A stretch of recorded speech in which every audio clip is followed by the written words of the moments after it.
and welcome to my channel Mind Atlas. Today we will complete this chapter power sharing class 10th. Part 1 में हमने power sharing के जो concept हैं उसके बारे में पढ़ा था। हमने Belgium and Sri Lankan case study के बारे में पढ़ा था। दोनों में सेम ही प्रॉब्लम थी, दोनों में प्रॉब्लम कॉन्फ्लिक्ट थे, इन टू ग्रुप्स के बीच में कॉन्फ्लिक्ट थे। बट जो श्रीलंका था उसने अपना कॉन्फ्लिक्ट कैसे सॉल्व किया? By the majoritism. उसने क्या किया, जो मेजोरिटी में लोग रहते हैं तो उनको रूल दिया, उनको गवर्नमेंट में हिस्सा दिया एंड जो माइनॉरिटी है उसको एलिमिनेट कर दिया। बट जो बेल्जियम था उसने क्या किया, उसने उस प्रॉब्लम को समझा एंड किसके साथ ये प्रॉब्लम सॉल्व की, जो कन्फ्लिक्ट हो रहा था मेजोरिटी एंड माइनॉरिटी के बीच, एकोमोडेशन के साथ। हमने केस स्टडी के बारे में पढ़ा था बेल्जियम एंड श्रीलंका के बारे में। श्रीलंका केस स्टडी के बारे में हमने देखा कि जो कोई भी दो कन्फ्लिक्ट है हम उसको कैसे सॉल्व कर सकते हैं, by the accommodation, power share कर कर। तो हमने उस पार्ट में ऑल ओवर जो कंसेप्ट था, बेसिक था, उसमें कंप्लीट कर लिया था। इसमें हम पढ़ेंगे पावर शेयरिंग क्यों इंपॉर्टेंट है, why power sharing is desirable, and हम पढ़ेंगे खालियस डिलेमा के बारे में, एंड हम पढ़ेंगे next topic is forms of power sharing के बारे में। मैं आपको इसमें साथ के साथ ही समझाऊंगी जिससे आपके जो कंसेप्ट है और भी बहुत अच्छी हो जाए। तो स्टार्ट करते हैं। So why power sharing is desirable, तो पावर शेयरिंग क्यों डिजायरेबल है? तो मान लीजिए पावर शेयरिंग ना होगा, तो अब मान लीजिए हमारे देश में पावर शेयरिंग ना होता तो क्या होता, जो बहुत ही अमीर रिच क्लास लोग हैं वो पावर में आते, वो सत्ता में आते, या फिर जो मेजोरिटी में है, जो हिंदू मेजोरिटी है वो सत्ता में आती, जो बाकी मिनॉरिटीज है उनको कोई भी किसी की सीट्स नहीं मिलती पार्लियामेंट में, और भी कोई लॉज राइट्स नहीं मिलते, तो ये होता। सो आपको पता है, चल गया हुआ क्यों इंपॉर्टेंट है। Power sharing mean, power sharing का क्या मतलब होता है? शेयर करना पावर्स को बिटवीन ग्रुप्स, कम्युनिटी, इंस्टीट्यूशन के बीच, एंड सिंगल जो ग्रुप है उसके साथ पावर को होल्ड नहीं किया होना चाहिए। जो पावर्स है वो शेयर होनी चाहिए अमंग ग्रुप्स, इंस्टीट्यूशन, सभी के बीच में। सो टू फॉर्म्स होती हैं पावर शेयरिंग की, क्यों इंपॉर्टेंट है। First one is prudential reason, जो प्रैक्टिकल रीजन है वो वाला क्यों इंपॉर्टेंट है पावर शेयरिंग। एंड नेक्स्ट है मॉरल रीजन, जो डेमोक्रेसी के परस्पेक्टिव से क्यों जो पावर शेयरिंग है वो इंपॉर्टेंट है। इसके बारे में मैंने आपको टू डिफरेंट अलग अलग पॉइंट लिख दिए हैं। So first one is prudential reason, तो जो पावर शेयरिंग है वो प्रैक्टिकल रीजन से क्यों इंपॉर्टेंट है, ये है डिक्रीज कॉन्फ्लिक्ट अमंग ग्रुप्स। तो ऑब्वियस सी बात है कि जब पावर शेयरिंग होगा तो जो कॉन्फ्लिक्ट है बिटवीन टू ग्रुप्स के बीच में डिक्रीज हो जाएगा। So prevent violence, riots and political instability, तो जो पावर शेयरिंग नहीं होगा तो दंगे होंगे, रॉयट्स होंगे, रॉयट्स से क्या होगा, पॉलिटिकल इंस्टेबिलिटी होगी, बहुत सारे आंदोलन चलाए जाएंगे, मूवमेंट चलाए जाएंगे, और क्या होगा, जो बहुत सारे लोग की डेथ होगी, जो इंस्टीट्यूशंस हैं वो तबाह कर दिए जाएंगे, घर को नष्ट कर दिया जाएगा। ऐसी कंडीशन हो जाएगी जैसे अब मणिपुर में हो रही है, इन टू ग्रुप्स में के बीच में क्या हो रहा है, सिविल वॉर हो रही है। नेक्स्ट है मेंटेन पीस एंड हार्मनी, तो थर्ड टॉपिक है मेंटेन पीस एंड हार्मनी। जो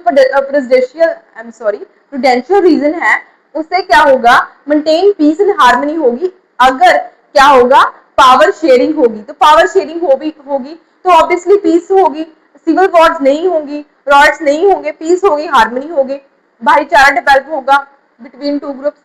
एंड स्टेबल पॉलिटिकल सिस्टम, तो पॉलिटिकल सिस्टम भी स्टेबल होगा जब दो कम्युनिटीज और जितनी भी कम्युनिटीज हैं सबको सीट मिलेगी इक्वल, तो क्या होगा, पॉलिटिकल सिस्टम भी स्टेबल होगा। एंड इफ नॉट, जब पावर शेयरिंग ना हो तो क्या होगा, वीकनेस नेशनल यूनिटी, तो नेशनल यूनिटी वीक होगी। तो मान लीजिए एग्जांपल है, जो हिंदू कम्युनिटी है मान लीजिए वो क्या है, मेजोरिटी है, अगर वो करेगी रूल तो जो बाकी माइनॉरिटीज हैं वो सत्ता में नहीं आएगी, तो सिर्फ मेजोरिटी का रूल होगा। तो क्या होगा, जो लोग हैं वो राइट्स करेंगे और अपने लिए आवाज उठाएंगे, ऑब्वियसली क्या होगा, जो नेशनल यूनिटी है वो वीक होगी। जो लोग हैं, जो बाकी माइनॉरिटीज के लोग हैं वो मेजोरिटी के साथ नहीं खड़े होंगे इन एनी सिचुएशन। कोई भी सिचुएशन होगी, कोई वॉर होगी जैसे चाइना की होगी, ऐसी जो वॉर होगी तो क्या होगा, नेशनलिटी तो वीक है, तो जो मेजोरिटी के लोग हैं वो मेजोरिटी के साथ नहीं खड़े होंगे। नेक्स्ट है टेरराइज ऑफ मेजोरिटी, तो मेजोरिटी का रूल चलेगा, जैसे मेजोरिटी चाहेगी वैसे होगा। नेक्स्ट है मॉरल रीजन, तो डेमोक्रेसी के पर्सपेक्टिव से जो पावर शेयरिंग है वो क्यों इंपॉर्टेंट है। So first one is democracy mean sharing power with people. सो ऐसा ही है कि डेमोक्रेसी के बीच क्या मतलब है पावर शेयरिंग का, कि जो पावर्स है वो शेयर हो अमंग द ग्रुप्स। नेक्स्ट है people affected by government decision should have right to participate, citizen should be consulted before important decision are made. जो कोई भी ऐसे डिसीजन मेक बना रही है गवर्नमेंट, तो गवर्नमेंट को ऐसा होना चाहिए कि वो किसी भी कम्युनिटी, किसी के लिए जो भी लॉ बनाए उससे पहले क्या करे, कंफर्म करे। नेक्स्ट है government become legitimate when people participate. Government क्या बन जाती है, लेजिटिमेट बन जाती है जब लोग क्या करते हैं, पार्टिसिपेट करते हैं। And political stability gives every citizen a stake in political science. It strengthens democracy, equality and justice. जो पावर शेयरिंग है किसके पर्सपेक्टिव से, डेमोक्रेसी के पर्सपेक्टिव से क्या है, इससे क्या होगा, डेमोक्रेसी स्ट्रेंथ होगी, इक्वलिटी आएगी, जस्टिस मिलेगी। ये था हमने क्या पढ़ा, हमने पढ़ा presidential reason, prudential reason and the moral reason, किसके पर्सपेक्टिव से, पावर शेयरिंग के पर्सपेक्टिव से। आपके पेपर में आ सकते हैं कि difference between the prudential reason and the moral reason. Next है खैलिल्स डिलेमा। खैलिल्स डिलेमा क्या है, जो खैलिल है वो एक व्यक्ति है, कहाँ रहता है, बेल्ट में, वो कहाँ है, लेबनान में एक जगह है, वहां पर वो रहता है। It is a cosmopolitan city, ये लेबनान है वो क्या है, कॉस्मोपॉलिटन सिटी है। इसका क्या मतलब है कॉस्मोपॉलिटन सिटी का, different communities religion together suffered with civil war. तो जो कॉस्मोपॉलिटन सिटी है इसका मतलब ये है कि different types of groups, religion के, कम्युनिटी के सभी एक साथ रहते हैं, एंड बट किससे सफर कर रहे थे, सिविल वॉर से सफर कर रहे थे। क्यों सफर कर रहे सिविल वॉर से, वो हुए क्या एग्रीमेंट हुआ, जो प्रेसिडेंट होगा सिविल वॉर को देखते हुए, आफ्टर सिविल वॉर उसको कैसे रेज्यूम किया गया सिविल वॉर को, जो प्रेसिडेंट होगा वो किस कम्युनिटी से बिलोंग करेगा, मेरोनाइट क्रिश्चियन कम्युनिटी से बिलोंग करेगा। एंड जो पीएम होगा, प्राइम मिनिस्टर होगा, वो किस कम्युनिटी से बिलोंग करेगा, वो सुन्नी मुस्लिम होगा। जो डिप्टी प्राइम मिनिस्टर होगा वो कौन होगा, वो ऑर्थोडॉक्स क्रिश्चियन होगा। एंड जो स्पीकर होगा पार्लियामेंट का वो कौन होगा, वो शिया मुस्लिम होगा। जो Christian agree not to be seek French protection, Muslim agree not to be demand unification with Syria.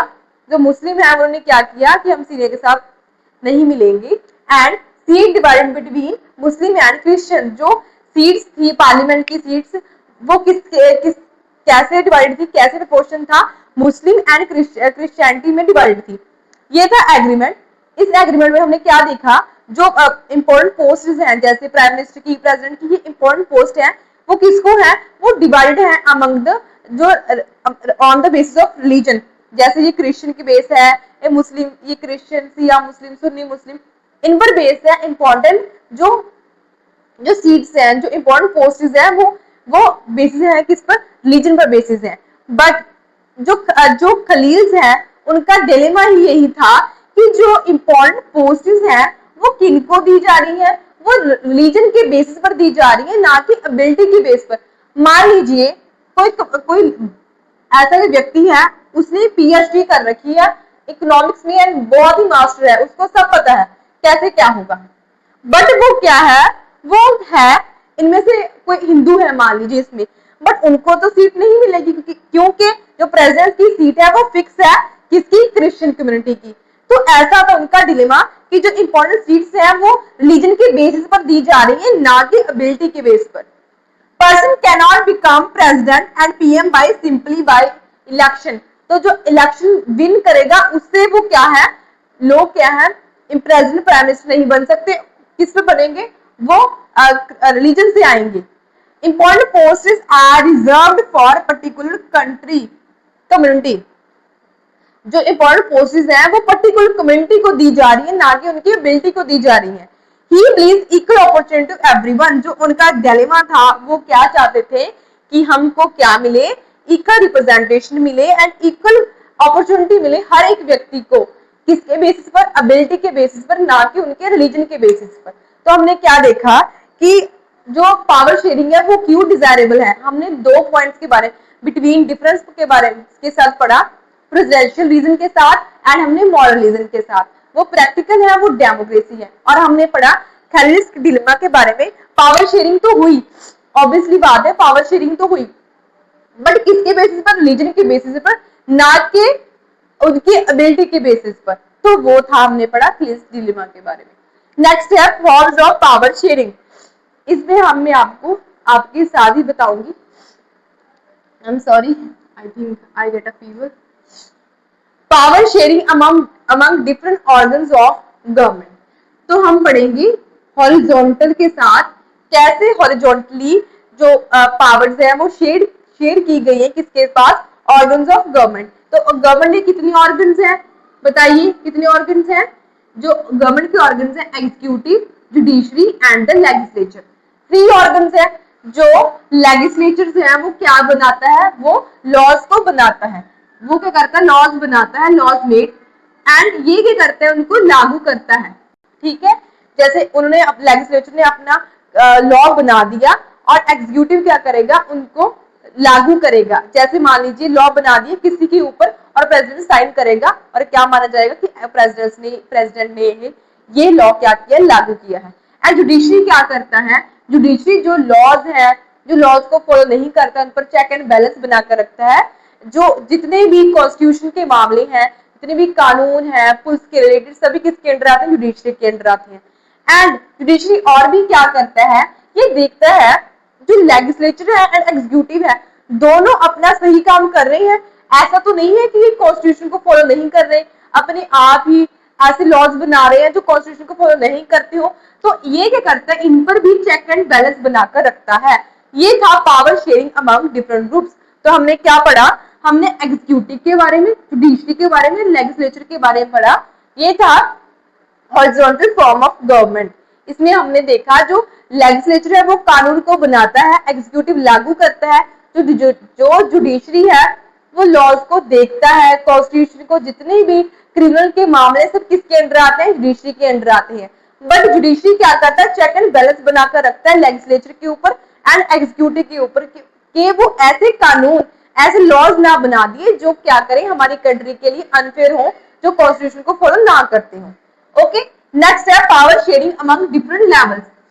हमने पढ़ा हॉरिजॉन्टली, हम पढ़ेंगे वर्टिकली। इसका मतलब है फेडरल गवर्नमेंट। फेडरल गवर्नमेंट के बारे में आपने पढ़ा ही होगा।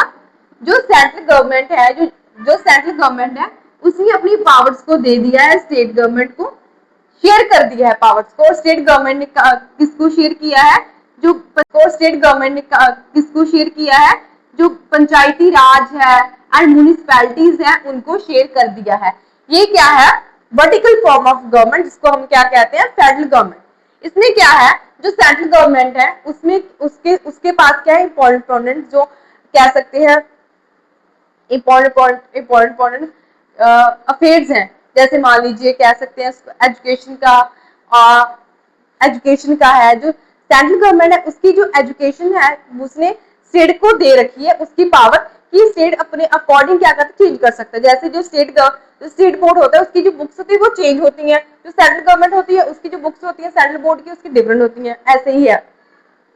इसमें क्या है, पावर शेयर की गई है सेंट्रल गवर्नमेंट को एंड द स्टेट गवर्नमेंट को। और जो स्टेट गवर्नमेंट है अपनी पावर्स को शेयर कर दिया नीचे पंचायत को एंड म्यूनिसिपैलिटी को। पंचायत किसमें, विलेज में होती है, म्यूनिसिपैलिटी शहर में होती है, शहरों में होती है। ये क्या है, हॉरिजॉन्टल फॉर्म ऑफ गवर्नमेंट, जिसको हम क्या कहते हैं, फेडरल गवर्नमेंट। हमने देखा जो इंडिया में डेमोक्रेसी में ऐसी पावर शेयर्स होती हैं, हॉरिजॉन्टली भी एंड वर्टिकली भी। तो पावर शेयरिंग क्यों इंपॉर्टेंट है, क्योंकि वो कॉन्स्टिट्यूशन में ऐसा लिखा है कि ऐसा हम नहीं चाहते कि जो पावर्स हैं वो सेंटर के पास ही हो, जो स्टेट है लोअर गवर्नमेंट्स है उनको कोई पावर्स मिले ही ना, जिससे क्या होगा, जो कंट्री है वो क्या हो जाएगी, डिक्टेटरशिप हो जाएगी उस कंट्री में। नेक्स्ट है power sharing among different social groups. Social groups के बिटवीन क्या होना, पावर को शेयर करना। इसकी एग्जांपल हमने पढ़ी थी बेल्जियम की। बेल्जियम की बहुत ही अच्छी एग्जांपल है जो इसमें फिट होगी। जो पावर शेयर्स हैं वो क्या है, डिवाइडेड है। जो फ्रेंच था और डच थे, उनको क्या है, पावर शेयर्ड है उनके ग्रुप्स को। और जो हमारा इंडिया है उसमें क्या है, जो पावर शेयर है, जो सीट्स है वो रिजर्व रखी गई है, 1/3 सीट जो रिजर्व रखी गई है किसके लिए, एससी के लिए, एसटी के लिए, वुमेन्स के लिए। ये क्या है, वो पावर शेयर की गई है डिफरेंट ग्रुप्स के बीच में, एससी के बीच में, एसटी के बीच में एंड वुमेन के बीच में। और बेल्जियम इसकी सबसे अच्छी एग्जाम्पल है, आप इसमें लिख कर आना। नेक्स्ट है power sharing among political parties pressure groups. जो पावर शेयर है, मान लीजिए कोई एक पॉलिटिकल पार्टी है, पार्टी जैसे आज की जो मोदी गवर्नमेंट है वो कैसी गवर्नमेंट है, वो कोलिशन की गवर्नमेंट है, उसको मेजोरिटी नहीं मिली थी। जो गवर्नमेंट है वो 2 पार्टी से मिलकर बनी है और जो सीट्स है, जो मिनिस्ट्री है वो दोनों पार्टी से है, इसके इस पार्टी से मिनिस्टर्स हैं, इस पार्टी से मिनिस्टर्स हैं, जो कैबिनेट है वो दोनों से है। बट तो इससे क्या होगा, वो पावर शेयर की गई है किसके बीच में, पॉलिटिकल पार्टीज के बीच में। जो प्रेशर ग्रुप्स होते हैं, जो प्रेशर ग्रुप्स होते हैं वो क्या करते हैं, वो पॉलिटिकल पार्टीज के ऊपर प्रेशर डालती हैं, किसी के हित के लिए प्रेशर डालते हैं। तो इससे क्या होता है, जो पॉलिटिकल पार्टीज हैं वो अच्छे से काम करती हैं। जैसे आज क्या है, जो जंतर मंतर में प्रोटेस्ट चल रहा है, किसका प्रोटेस्ट है, जैसे नीट का एग्जाम लीक हुआ है उसके अबाउट ये प्रोटेस्ट था एंड जो हमारा जो एजुकेशन मिनिस्टर उन्होंने रिजाइन कर दिया। तो इससे क्या हुआ, जो प्रेशर ग्रुप्स हैं, जो प्रेशर ग्रुप था वो प्रेशर ग्रुप्स ने जो मिनिस्ट्री है, कैबिनेट मिनिस्ट्री की एजुकेशन, उसको क्या किया, प्रेशर किया कि आप अपनी कैबिनेट जो मिनिस्ट्री है उसको छोड़ दी जाए। तो ये क्या है, ये पावर शेयरिंग का ही हिस्सा है। तो हमने क्या देखा, हमने 4 टाइप्स ऑफ पावर शेयरिंग के बारे में पढ़ा।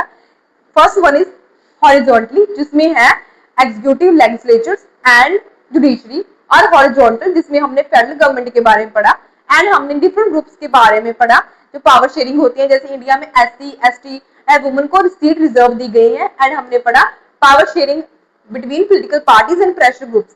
जो प्रेशर ग्रुप्स होते हैं, जो पॉलिटिकल पार्टीज होती हैं, वो ज्यादा हो तो अच्छा है, क्योंकि एक पॉलिटिकल पार्टी होगी तो ऑब्वियसली डिक्टेटरशिप होगी। जब ज्यादा पॉलिटिकल पार्टीज होगी, जब एक पार्टी अच्छा काम नहीं करेगी तो दूसरी उसको कहेगी कि आप अच्छा काम नहीं कर रहे, तो वो चाहकर भी अच्छा बुरा काम नहीं कर सकती। तो ये था पावर शेयरिंग का कंसेप्ट। आज ये चैप्टर आपका खत्म हो गया है, मैंने बहुत ही इजी वे में आपको समझा दिया है, इससे बाहर तो कुछ भी नहीं आएगा। एंड इफ आप अपनी सेटिस्फेक्शन करना चाहते हैं तो आप एक बार आपकी बुक को रीड कर सकते हैं लाइन बाय लाइन।